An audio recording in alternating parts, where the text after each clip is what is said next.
আসসালামু আলাইকুম সুপ্রিয় দর্শক সবাই কেমন আছেন? চলে আসলাম এই মুহূর্তে পাওয়া আবহাওয়ার খুবই গুরুত্বপূর্ণ সংবাদ নিয়ে।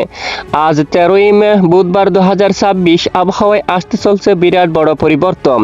দেশের উত্তরাঞ্চলে প্রচণ্ড বেগে কালবৈশাখী শিলাবৃষ্টি বজ্রসহ বৃষ্টিপাত সঙ্গে ভারী থেকে অতি ভারী বৃষ্টিপাত নিয়ে দুঃসংবাদ দিল আবহাওয়া অধিদপ্তর। ভারী বৃষ্টিতে আবারও হতে পারে আকস্মিক বন্যা, ডুবে যেতে পারে নিম্ন অঞ্চল, নষ্ট হতে পারে সোনার ফসল।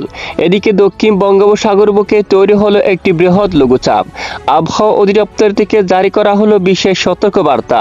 এছাড়া আজ এখন থেকে আগামী 24 ঘন্টার মধ্যেই দেশের উত্তরাঞ্চলের বেশিরভাগ জেলায় ভারী থেকে অতি ভারী বৃষ্টিপাতের সতর্কতা জারি করলো আবহাওয়া অধিদপ্তর। বিশেষ করে পঞ্চগড়, ঠাকুরগাঁ, নীলফামারী, দিনাজপুর, রংপুর, কুড়িগ্রাম, গাইবান্ধা, শেরপুর, নেত্রকোনা, সুনামগঞ্জ, সিলেট, মৌলভীবাজার, হবিগঞ্জ, কিশোরগঞ্জ, ময়মনসিংহ সহ দেশের অধিকাংশ এলাকায় হালকা থেকে মাঝারি এবং কোথাও কোথাও প্রচণ্ড বেগে ভারী বৃষ্টিপাতের সম্ভাবনা রয়েছে। প্রিয় দর্শক, এই মুহূর্তে সরাসরি আমরা চলে আসলাম আবহাওয়ার ইউরোপিয়ান মডেলের রাডার স্যাটেলাইট ইমেজের পর। ইতিমধ্যে দেশের উত্তরাঞ্চলে তৈরি হলো একেবারে ভয়াবহ মেঘমালা। আর এদিকে দক্ষিণ বঙ্গোপসাগরের বুকে বৃহৎ লঘুচাপের প্রভাবে ব্যাপক আকারে মেঘমালা তৈরি হচ্ছে। তো আজও আগামীকাল এবং আগামী 24 থেকে 48 ঘন্টায় কোন কোন জেলাগুলোর উপর হতে পারে ভারী বৃষ্টিপাত তা জানিয়ে দেবো। পাশাপাশি উত্তরাঞ্চলে ভারী বৃষ্টির কারণে বন্যার আশঙ্কা আছে কিনা, কোন কোন জেলায় বন্যার সতর্কতা রয়েছে, সেটা পরবর্তী 72 ঘন্টায় কোন কোন জেলাগুলোর উপর শক্তিশালী কালবৈশাখী ঝড়, তীব্র বজ্রসহ বৃষ্টিপাত এবং ভারী থেকে অতি ভারী বৃষ্টিপাত নিয়ে দুঃসংবাদ রয়েছে তা জানাবো। জানতে একেবারে ভিডিওটি না টেনে শেষ পর্যন্ত দেখবেন। ভালো লাগলে লাইক করে চ্যানেলটি সাবস্ক্রাইব করে পাশের বেল বাটনে ক্লিক করে রাখবেন। আর ভিডিওটি আপনি কোন জেলা থেকে সরাসরি লাইভ দেখছেন অবশ্যই কমেন্ট করে জানিয়ে দিবেন।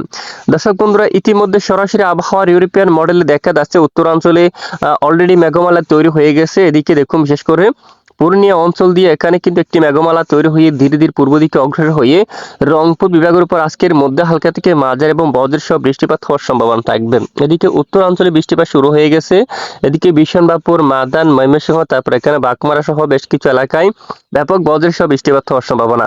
এদিকে মৌলভীবাজার, সিলেটের দিকে সিলেটের উত্তরাঞ্চলেরও বেশিরভাগ এলাকায় হালকা মাঝারি বজ্রবিদ্যুৎ সহ বৃষ্টিপাতের সম্ভাবনা রয়েছে।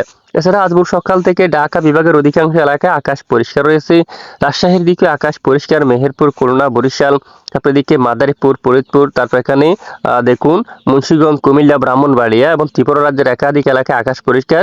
চট্টগ্রাম, কক্সবাজার, কুতুবদিয়া, মহেশখালী, টেকনাফ, এখানে সন্দ্বীপ, হাতিয়া, কলাপাড়া, লালমোহন এই অঞ্চলেও কিন্তু আকাশ পরিষ্কার রয়েছে।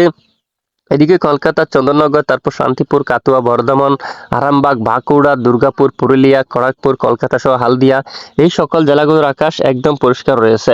তো কোন কোন জেলাগুলোর উপর হতে পারে বৃষ্টিপাত, ইতিমধ্যে সরাসরি বজ্র বৃষ্টি মোড়ে আমরা চলে আসলাম। দেখতে পাচ্ছি আজ বেশ কিছু এলাকায় বৃষ্টিপাতের সম্ভাবনা রয়েছে, যেমনটা সিংড়া, এখানে তারাস, তারপর বিশেষ করে সিরাজগঞ্জ, নন্দীগ্রাম, আদমদিঘি, তারপর বগুড়া, শিবগঞ্জ এই অঞ্চলে, আক্কেলপুর, তারপর পাটনিটোলা, পৌরসভা অঞ্চল, গোমস্তাপুর, তারপর এদিকে নবাবগঞ্জ, রাজশাহী, পুঠিয়া, তারপর লালপুর এই অঞ্চলে, দুমকাল, আজিমগঞ্জ, তারপর এদিকে জাঙ্গিপুর, দুলিয়াম এই এলাকাগুলোর উপর, মালদা এই সকল স্থানে বজ্রসহ বৃষ্টিপাত হওয়ার সম্ভাবনা রয়েছে। এদিকে সিরাজগঞ্জ, বগুড়া এই এলাকার দিকে, তারপর গাইবান্ধার দিকে হতে পারে বজ্রসহ বৃষ্টিপাত। শিলিমারি, লালমোহন, শীতলকুচি অঞ্চল, দিনহাটা, ডুবুরি এই এলাকাগুলোর উপর তীব্র বজ্রসহ হালকা থেকে মাঝারি এবং কোথাও কোথাও ভারী বৃষ্টিপাত হওয়ার সম্ভাবনা রয়েছে। আর এদিকে ময়মনসিংহ, তারপর বগুড়া, তারপর এখানে বিশেষ করে বাঘমারা এই অঞ্চলে, বিশনবাপুর এবং সিলেটের দিকেও কিন্তু বজ্রসহ বৃষ্টিপাত হওয়ার সম্ভাবনা রয়েছে। তো আমরা আরো লাইভ ট্রেক করে দেখতেছি। এছাড়া এদিকে ঢাকা বিভাগের দু এক এলাকায় বিক্ষিপ্ত বৃষ্টিপাত হতে পারে। এদিকে দেশের দক্ষিণ অঞ্চলে যদি দেখি, খুলনা, বরিশাল, চট্টগ্রাম আকাশ প্রায় আংশিক মেঘলা সহ পরিষ্কার থাকতে পারে, বৃষ্টিপাতের তেমন সম্ভাবনা নেই। এরপরে বৃহস্পতিবার 14 মে নাগাদ উত্তরাঞ্চলে বজ্র বিদ্যুৎ সহ বৃষ্টিপাত হতে পারে, বিশেষ করে সিলেটের এদিকে, সিলেট, চাতকবাজার, তারপর এদিকে রয়েছে জাইন্তিয়াপুর, চরকায়, জাকিগঞ্জ, বড়লেখা, বালাগঞ্জ, তাছাড়া এদিকে রয়েছে বিশনবাপুর, ফেনারবাগ, নেত্রকোনা এই অঞ্চলে, কেন্দুয়া, তারপর ধালো, তারপর এদিকে রয়েছে নালিতাপাড়ি, জামালপুর, তারপর এদিকে বাহাদুরবাদ, গাইবান্ধা, পীরগঞ্জ, তারপর বিরামপুর, তারপর এদিকে পঞ্চবী, বালুরঘাট, গোড়ারঘাট, দিনাজপুর, তারপর উত্তরবঙ্গের এদিকে চাঁদপুর, রংপুর বেশ কিছু এলাকায় শক্তিশালী কালবৈশাখী ঝড়, ব্যাপক বজ্রবিদ্যুৎ সহ হালকা থেকে মাঝারি এবং কোথাও কোথাও ভারী বৃষ্টিপাত হওয়ার সম্ভাবনা রয়েছে। এরপর দেখুন বৃহস্পতিবার 14 তারিখ নাগাদ উত্তরাঞ্চলে বৃষ্টিপাত, সেটা পাশাপাশি এখানে কয়েকটি এলাকায়, ঢাকা বিভাগের কয়েকটি এলাকায় বিক্ষিপ্ত বজ্রসহ বৃষ্টিপাত হতে পারে। পাশাপাশি চট্টগ্রাম বিভাগের দুয়াক এলাকায় অস্থায়ী দমকা হাওয়া সহ দুয়াক এলাকায় মূলত বিক্ষিপ্ত হালকা বৃষ্টিপাতের সম্ভাবনা থাকবে। এছাড়া বেশিরভাগ এলাকায় আকাশ পরিষ্কার থাকার সম্ভাবনা রয়েছে।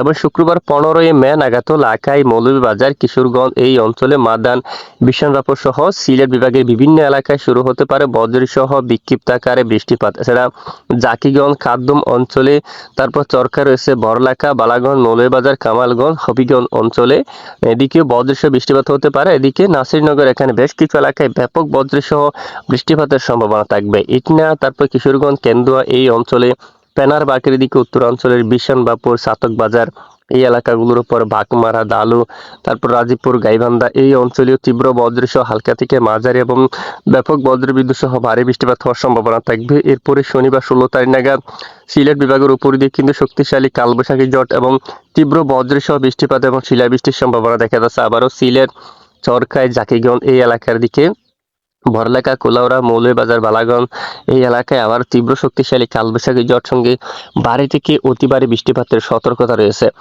এছাড়া পরবর্তী 3 দিনের মধ্যে যদি আমরা একটু দেখি, এখানে বেশ কিছু এলাকায় প্রায় 100 মিলিমিটার উপরে কিন্তু বৃষ্টিপাতের সম্ভাবনা থাকবে। গাইবান্ধার দিকে, পীরগঞ্জের দিকে, নালিতাবাড়ি, দালু, ফুলপুর অঞ্চলে, নেত্রীগুনা, পেনারবাগ, বিশনবাপুর, সাতকবাজার এই অঞ্চলে, কুলাউড়া, মৌলভীবাজার, কামালগঞ্জ, হবিগঞ্জ, তারপর বানিয়াচং, তারপর দিকে বড়লেখা, চরকায়, জাকিগঞ্জ এই অঞ্চলের দিকে, তারপর কামালগঞ্জ এখানে বেশ কিছু এলাকায় ব্যাপক বজ্রবিদ্যুৎ সহ হালকা থেকে মাঝারি এবং কোথাও কোথাও ভারী বৃষ্টিপাত হতে পারে। এছাড়া পরের 5 দিনের মধ্যে সিলেট বিভাগের অধিকাংশ এলাকায় প্রায় 222 মিলিমিটার পর্যন্ত, চাতকবাজার প্রায় 240 মিলিমিটার পর্যন্ত, জয়ন্তিয়াপুর 203 মিলিমিটার, চরকায় প্রায় 230 মিলিমিটার বৃষ্টিপাতের সম্ভাবনা, জাকিগঞ্জের দিকে প্রায় 250 মিলিমিটার, বড়লেখা, বালাগঞ্জ প্রায় 200 মিলিমিটারের কাছাকাছি, মৌলভীবাজারের দিকেও দেখুন, তারপর মাদান সহ এখানে বেশ কিছু এলাকায় একেবারে মাঝারি দিকে ভারী বৃষ্টিপাত হওয়ার সম্ভাবনা রয়েছে। আর ঢাকা বিভাগের দিকে যদি আমরা একটু দেখি, আপাতত হালকা বিক্ষিপ্ত বৃষ্টিপাত হতে পারে। খুলনা, বরিশাল, চট্টগ্রাম বিভাগের উপর তুলনামূলক বৃষ্টির সম্ভাবনা খুবই কম রয়েছে। পরের 10 দিনের মধ্যে এখানে সিলেট বিভাগের অধিকাংশ এলাকায় ভারী বৃষ্টিপাতের সম্ভাবনা নতুন করে আবারও বিশনবাপুর, সিলেট, তারপর বড়লেখা, তারপরে মাদান, বাঘমারা, ময়মনসিংহ, সরিষাবাড়ি, বগুড়া, গোড়ারঘাট, রাজীবপুর, গাইবান্ধা সহ এখানে বেশ কিছু এলাকায় মাঝারি থেকে একেবারে ভারী বৃষ্টিপাত হওয়ার সম্ভাবনা রয়েছে। আর এদিকে নিম্নচাপের পরিস্থিতি যদি আমরা একটু দেখাই, আপাতত দেখুন বঙ্গোপসাগরে একটি লঘুচাপ সৃষ্টি হয়েছে। এই লঘুচাপটি কিন্তু একেবারে দুর্বল আকৃতিতে, এটি কিন্তু নিম্নচাপ তৈরি হওয়ার সম্ভাবনা নেই। যদি আমরা একটু দেখি, দেখুন নিম্নচাপ তৈরি হওয়ার কিন্তু সতর্কবার্তা কিন্তু দেখাচ্ছে না আবহাওয়ার মডেল। এবং এরপরে যদি আমরা একটু দেখি, প্রায় 10 দিন পর্যন্ত বঙ্গোপসাগরে নতুন নিম্নচাপ তৈরি হওয়ার আভাস কিন্তু পাওয়া যায়নি। পরবর্তীতে আপডেটের কোনো পরিবর্তন আসলে অবশ্যই আপনাদেরকে জানিয়ে দেওয়া হবে। আমাদের সঙ্গে থাকবেন। প্রিয় দর্শক, এই হচ্ছে মূলত আজকের আবহাওয়ার বিস্তারিত আপডেট। এটুকুন আমাদের সাথে থাকার জন্য অসংখ্য ধন্যবাদ।